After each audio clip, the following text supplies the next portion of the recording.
بسم اللہ الرحمن الرحیم۔ میرے سب دیکھنے اور سننے والوں کو السلام علیکم۔ ایک بار پھر ایک نیا موضوع لے کر آپ کے سامنے آپ کا میزبان کاشف اکرم موجود ہے۔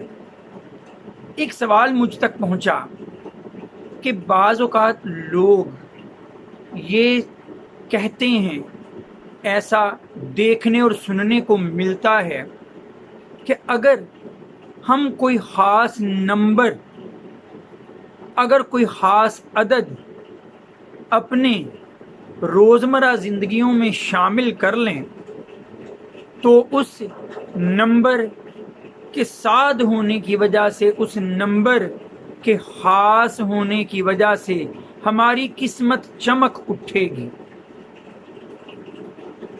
کیا یہ درست ہے یا ایسا درست نہیں ہے؟ تو پہلے تو میں ذرا تھوڑا سا آپ کو ماضی کے جھرونکوں میں لے جاؤں کہ پہلے انبیاء کرام جب دنیا میں تشریف لایا کرتے تو وہ لوگ انہیں اپنے لیے منحوس کہا کرتے تھے۔ وہ کہا کرتے تھے کہ ان کی وجہ سے ہم پر آزمائشیں، بلائیں اور عذاب نازل ہوتے ہیں۔ تو انبیاء نے ان کے لیے کیا فرمایا تھا؟ قالو، انہوں نے کہا تھا طائرکم معکم،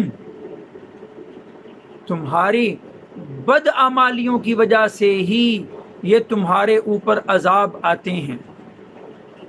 تو پہلے تو انبیاء کرام نے شروع دن سے ہی یہ بات واضح کر دی کہ کسی فرد، کسی جانور، کسی عدد، کسی دن کی وجہ سے کوئی نحوست یا کوئی خیر نازل نہیں ہوتی، بلکہ یہ تو اللہ کی طرف سے کسی کے حسن عمل یا کسی کی بدعمالیوں کی وجہ سے کوئی خیر یا کوئی عذاب نازل ہوتا ہے۔ لیکن کیا کہوں، آج خود کو سوفسٹیکیٹڈ، خود کو ایجوکیٹڈ کہنے والے معاشرے، یورپ کے معاشرے میں بھی، امریکہ کے اندر 2 کروڑ سے زائد عوام ایسی ہے جو 13 نمبر کو اپنے لیے منحوس سمجھتے ہیں۔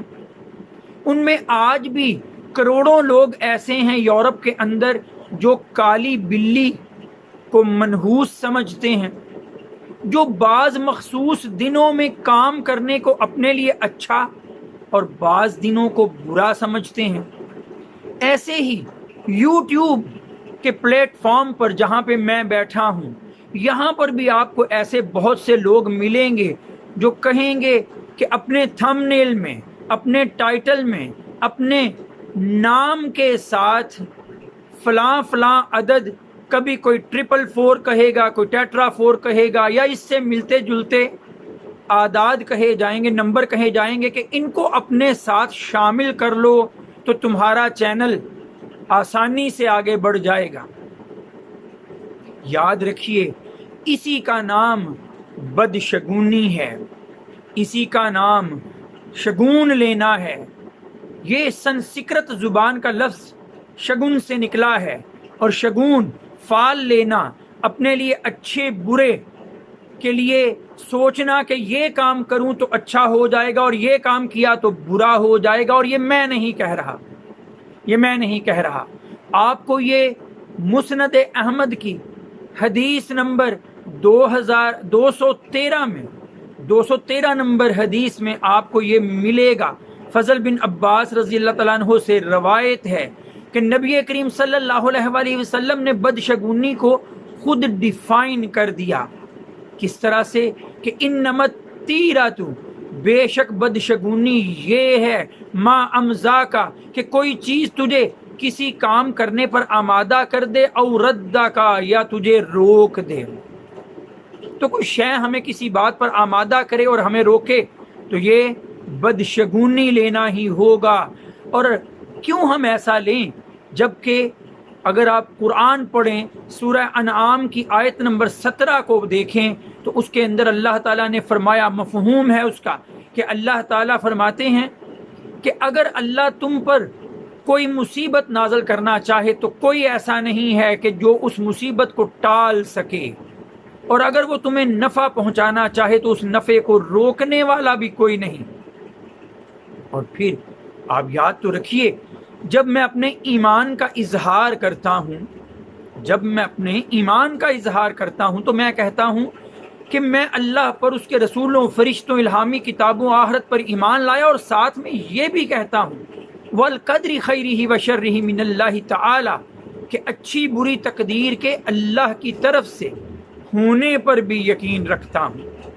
یہ بات تو میرے ایمان کا حصہ ہے، اور اگر ایسا نہ ہو، اگر میرا اعتماد کسی عدد پر، کسی دن پر، کسی پرندے پر، کسی جانور پر ہو جائے تو پھر تو میرا وہ توکل جو اللہ پر ہونا چاہیے تھا وہ کہیں ڈاواں ڈول ہو گیا۔ اور یہ بھی میں نہیں کہتا، صرف آپ پڑھیے، جامع ترمذی کھولیے گا، جامع ترمذی میں 1614 نمبر حدیث، 1614 نمبر حدیث آپ کو ملے گی۔ پھر آپ سنن ابو داؤد کھولیے، 3910 نمبر حدیث ملے گی۔ آپ سنن ابن ماجہ کھولیے، 3538 نمبر حدیث ملے گی۔ نبی کریم صلی اللہ علیہ وسلم نے فرما دیا الطیرۃ شرکن، شرک ہے بدشگونی لینا، اور ہم میں سے ہر کوئی ایسے توہمات میں مبتلا ہو ہی جاتا ہے، اور اللہ تعالی کیا لے جاتا ہے اس کے دل سے؟ اس حدیث میں ہی اللہ نے فرما دیا اپنے رسول کے ذریعے کہ اللہ تمہارے دلوں سے توکل کو لے جاتا ہے، اللہ پر بھروسے اور اعتماد کو اٹھا لیتا ہے۔ اب اگر ایسا ہے تو ہمارا ایمان تو گیا، ہم تو شرک کی طرف چلے گئے۔ ہمارا ایمان تو ہونا چاہیے تھا سنن ابو داؤد کی حدیث نمبر 3919 کے مطابق کیا ایمان ہونا چاہیے تھا کہ اللہم لا یاتی بالحسنات الا انت، اے اللہ ہر اچھائی، ہر بھلائی تیری طرف سے ہی نازل ہوتی ہے، ولا يدفع السیئات، اور کوئی برائیوں کو دور نہیں کر سکتا الا انت، مگر تو ہی، ولا حول ولا قوت الا باللہ، اور تیرے سوا کسی کو ایسی طاقت اور مجال نہیں ہے۔ لیکن پھر بھی ہم ایسے توہمات میں مبتلا ہو جاتے ہیں تو یاد رکھیے اس کا کفارہ بھی ہمیں اسلام نے سکھایا ہے۔ مسند احمد کی حدیث نمبر 220 میں اس کا کفارہ بھی آپ کو ملے گا۔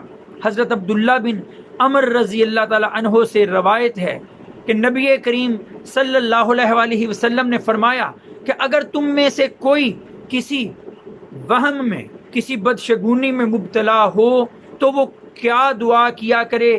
اللہم لا خیر الا خیرک، اے اللہ کوئی بھلائی نہیں سوائے اس بھلائی کے جو تو بھیج دے، اور پھر ولا تیر الا تیرک، اور نہیں کوئی شگون سوائے یہ کہ جو قسمت تو لکھ دے، اور پھر کیا کہے؟ ولا الہ غیرک، اور اے اللہ تیرے سوا کوئی عبادت کے لائق نہیں ہے۔ اللہ تعالیٰ مجھے بھی توفیق دے کہ میں ہر وہم سے، ہر توہم سے، ہر بدشگونی سے دور رہ سکوں، اور اللہ تعالیٰ آپ سب کو بھی اس کی توفیق عطا فرمائے۔ وآخر دعوانا ان الحمد للہ رب العالمین۔ السلام علیکم۔